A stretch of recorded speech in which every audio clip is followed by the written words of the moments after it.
Hey everybody, thanks for watching. This is Andrew from Schnauzerface Minis, and today I'm painting a Siege Leviathan Dreadnought in the Jade Paladins color scheme. So it's obviously been a while since my last video, and I could go into a whole list of reasons why I got out of the hobby, but it's not terribly interesting. I think I just got burned out and needed a break, and I didn't think that break would extend this long, but I'm just thankful that it hasn't turned into a permanent hiatus. The exciting thing is that, sort of out of nowhere, I got the urge to paint again a few months ago, and it's almost felt like I never stopped. Almost. Because obviously, a lot has changed. I started painting in 2011, and I don't know how this is possible, but that's a decade and a half ago. 15 years. And since I assume most people watching this video have been subscribed for years and years, I imagine a lot of you can probably relate to some of the changes that have come with that time. First, my eyes aren't what they used to be. In fact, I wear glasses now, and it was significantly easier to see fine details when I was 27 than it is now when I'm not 27. Also, my fine motor skills aren't the same, so brush control isn't what it used to be. But there is an upside with age. I have more patience now than I did 15 years ago, and you'll see how important that is later in this video when I have to go back and forth several times to get the silver metallics where I wanted them to be. And I had a couple minor disasters where paint layers came up with the masking tape. But I found it surprisingly easy to brush that off and just move forward. Maybe age and perspective just go hand in hand. I've been rewatching all of the MCU projects in preparation for Doomsday, and I just got to Captain America Civil War recently, and Zemo has a really wonderful quote. He said, "I have patience and I have experience. A man can do anything if he has those." And I know that we shouldn't model our personal philosophies after Zemo, or our fashion sense, or our dance moves, but I thought that line was fitting for this situation.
I'm using the Pro Acryl line of paints for the armor.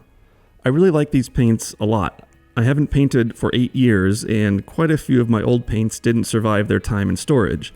So I'm happy to see a new line that works well through the airbrush, has good coverage, a thorough and well thought out selection of colors, and comes in dropper bottles. My only problem is that I have a hard time calling them Pro Acryl paints. I think that short U sound right after the long O is hard for me to say. And I want to call them Pro Acryl, which I know makes no sense because it's supposed to be the start of the word acrylic, so I guess I'll just have to be satisfied with a great quality of paint. I think the company that makes these paints is based in Phoenix, which is pretty cool. I used to live in Arizona, and I'm a huge Arizona Diamondbacks fan, so I'm rooting for this company to keep doing well.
It's not super noticeable on camera, but I glazed in some very light amber tones at this point.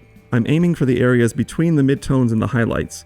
I don't want my brightest highlights to turn yellow, but there are some big wide open spaces on the armor, and it felt like a little color variation might help.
I got out of YouTube right before wargaming channels really exploded. Back in the early 2010s, there weren't a whole lot of us making videos, and even the biggest among us only had about 50 or 60,000 subscribers. Now it seems like there are tons and tons of channels, and they all have tens or even hundreds of thousands of subscribers. Some of these channels look like they're shot on a movie set with all this amazing professional equipment. And don't get me wrong, I think that is great.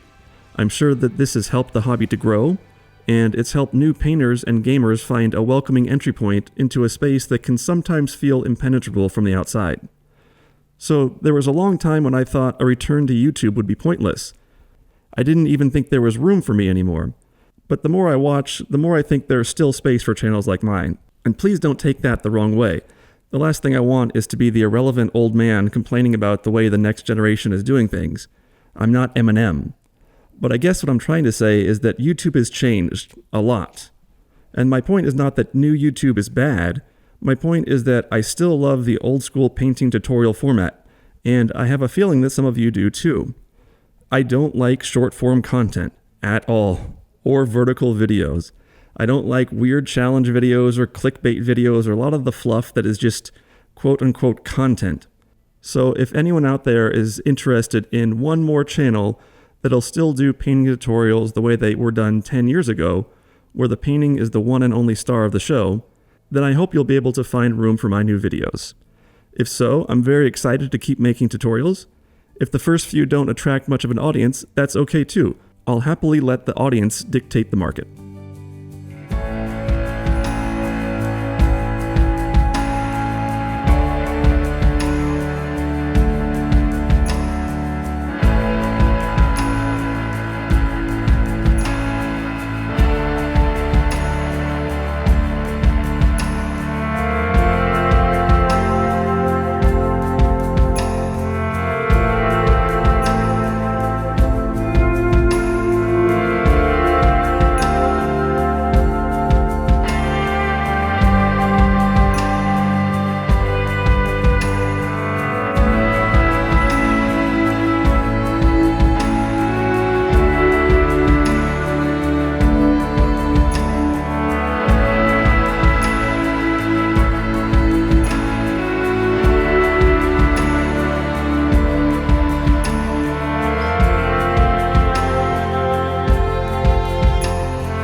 I did a whole lot of the work on the metallics off camera. Like I said, patience pays off here. I went back and forth with thin layers to smooth out the transitions, and I wanted there to be more non-metallic paint in the darkest areas to give more of a natural shaded effect. And then I just added fewer and fewer drops of non-metallic paint as I worked into the midtones. By the time I was beyond the midtones, it was just metallic paint by itself. I know I said I wasn't going to go too deep into why I stepped away from painting, but I think a small piece of it is worth discussing. I know I was putting way too much pressure on myself with each model, especially when I was painting for YouTube. And if it becomes too much about the finished product, then there's no enjoyment in the journey. If I try my best and I enjoy the process, then I've learned to be happy with the result. The painting is the only part I enjoy anyway, not looking at the finished models. So I've come to accept that every painted model just needs to be a testament to what I did do, and not necessarily a testament to what I can do. And since I'm doing my MCU rewatch, I'll paraphrase Thor's mom from Endgame. Every paint job fails at what it's supposed to be, but the measure of a painting is how well it succeeds at being what it is. A painted model that doesn't meet my expectations is always going to be better than an imaginary Golden Demon winner that's still on the sprues.